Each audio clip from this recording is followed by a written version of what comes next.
नमस्कार दोस्तों, एक बार फिर हमारे YouTube चैनल में आप लोगों का हार्दिक स्वागत है। लेटेस्ट अपडेट निकल कर आई है कि केंद्रीय कर्मचारियों के लिए आ गई है बड़ी खुशखबरी। अप्रैल महीने की पेंशन और वेतन के साथ इतना मिलेगा कर्मचारियों को एरियर। इसी महीने ये भत्ते बढ़कर जमा होंगे कर्मचारियों के खाते में। सरकार ने आदेश किए जारी। तो दोस्तों, हम आपको सब डिटेल में बताएंगे कि कर्मचारियों को अप्रैल महीने की सैलरी के साथ 50% महंगाई भत्ता एरियर के सिवा कौन कौन से बड़े भत्ते मिलने जा रहे हैं। अगर आप हमारे चैनल पर फर्स्ट टाइम विजिट करें तो चैनल को लाइक कर दीजिए, सब्सक्राइब कर दीजिए, साथ ही साथ बेल आइकन को भी बजा दीजिए ताकि गवर्नमेंट या पेंशन से संबंधित जितनी भी न्यूज़ आती है उनकी नोटिफिकेशन आप लोगों के पास तुरंत पहुँच के। तो करते वीडियो को स्टार्ट बिना किसी देरी के।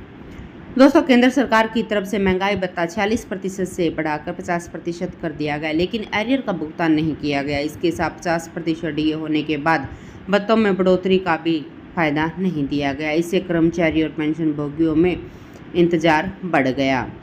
दोस्तों, अब ऐसे में आपको चिंतित होने की ज़रूरत नहीं है। अब इसी को लेकर CGDA की तरफ से एक महत्वपूर्ण सर्कुलर जारी कर दिया गया, जो कि सभी PCDA या फिर CDA को भेज दिया गया है। इस सर्कुलर में कहा गया है कि डिफेंस मंत्रालय की तरफ से जो महंगाई भत्ता बढ़ाने के आदेश जारी किए गए थे, उसी के आधार पर महंगाई भत्ते में बढ़ोतरी करके एरियर का भुगतान करना है। एरियर भुगतान करने के लिए और किसी अन्य आदेश का इंतजार करने की ज़रूरत नहीं है। इसके साथ इस आदेश में कहा गया है कि 50% डीए होने के बाद जो भत्तों में बढ़ोतरी होगी उसका भी भुगतान करना है।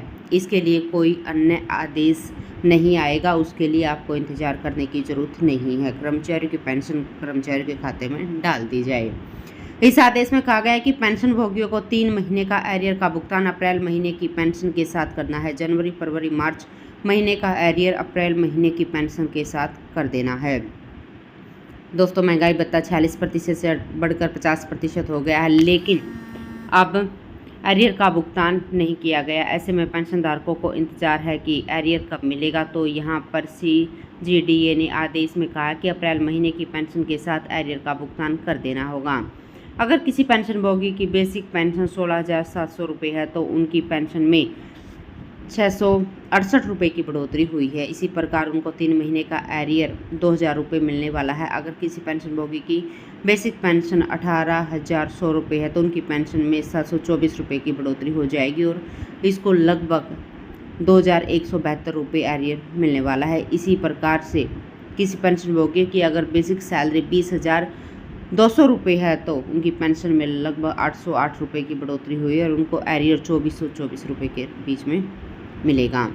तो दोस्तों, आज के लिए इतना ही। मिलते हैं नेक्स्ट वीडियो में। तब तक के लिए जय हिंद, जय भारत।